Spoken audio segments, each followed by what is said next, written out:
The entire Thomas family is involved in the game. Everyone except Jukebox. Well, maybe she is.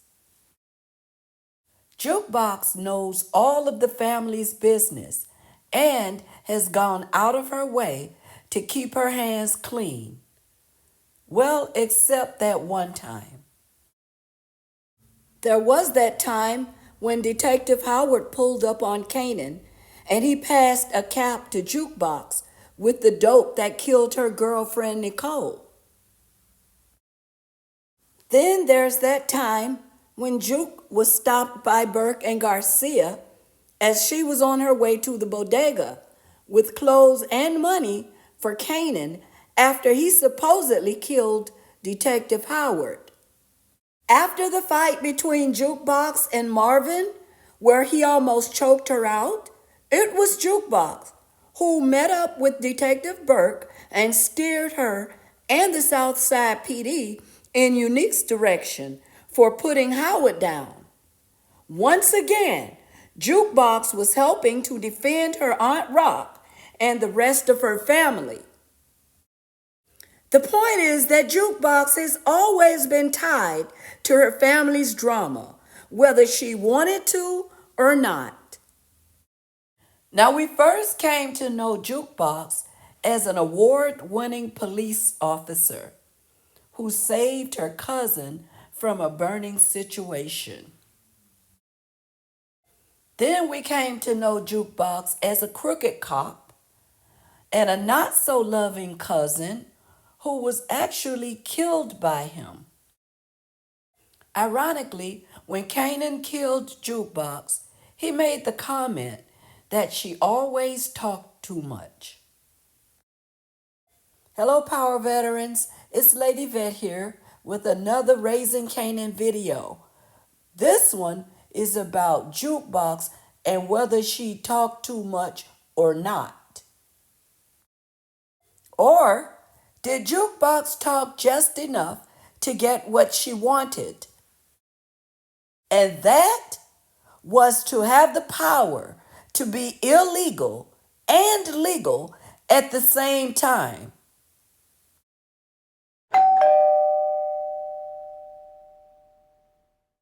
If you haven't already, now is a good time to subscribe to this channel. Growing up in the game, Jukebox understood the many challenges that came with it. She had a poor relationship with her dad. She had no mother. She had Aunt Rock to look up to, who was a drug boss. Jukebox admitted early on that she wanted no part of the life that her dad lived. So what did Jukebox want? She wanted to sing, but that was short-lived.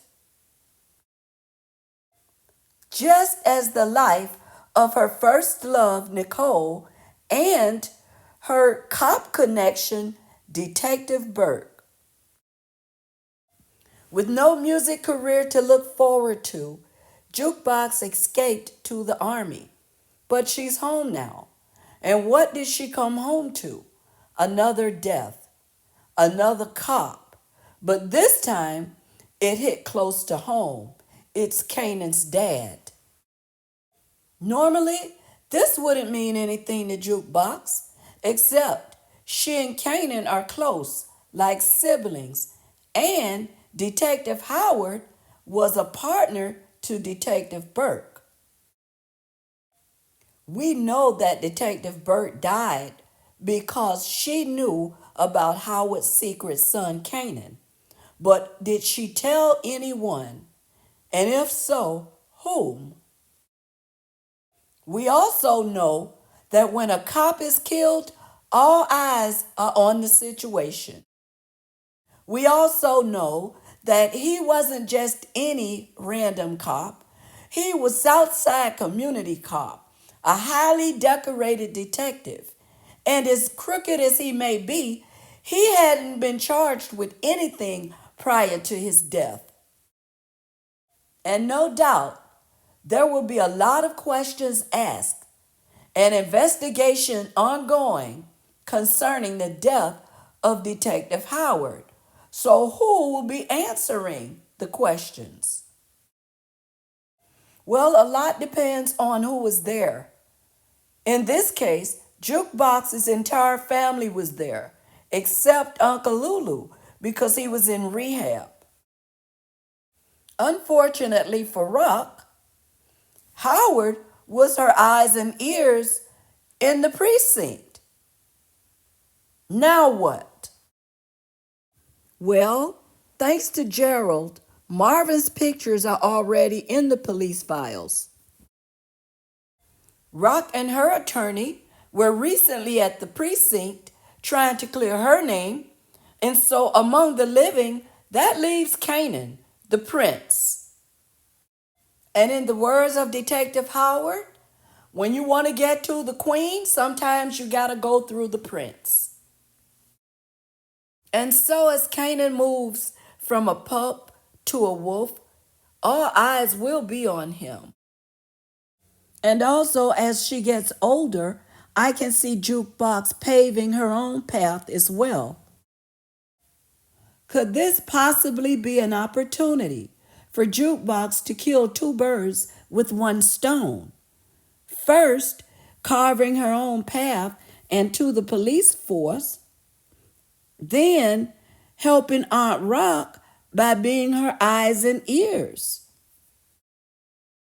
Now, this theory of Jukebox being an informant is not so far-fetched when you think about how Jukebox always ran back to Rock with information. Now, do I believe that Jukebox will become an informant? No, not really. But I do believe that she would do anything to help Aunt Rock out.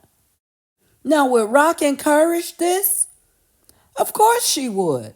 She told Juke in the past that it's not a bad thing to have a cop on your side. Do we have such short memories as to forget that it was Rock who planted Scrappy behind enemy lines to join Unique's team? Well, it's just the kind of thing that Rock would do. The problem lies in who knows. Is it something kept between Rock and Jukebox? Well, for that, I guess that we will have to wait and see. Yes, we will have to wait and see if everyone knows that Jukebox's career of choice is in law enforcement. And we will have to wait and see if Kanan is the only family member who knows the type of cop that Jukebox is. Take it from me, none of us ever make a clean escape from our fucked up families. You think you get out okay, but then once you're in the clear light of day, you see all the scars, and those scars never go away. Rest assured that nothing is as it seems in the Power universe. When Detective Burke was following Jukebox around, an outsider, especially Kanan, not liking police and all, could easily think that Jukebox was a snitch, but she wasn't. Jukebox was questioned before going to the army. She will be questioned again. Will Jukebox talk? She didn't before. I'm sure you have thoughts about this.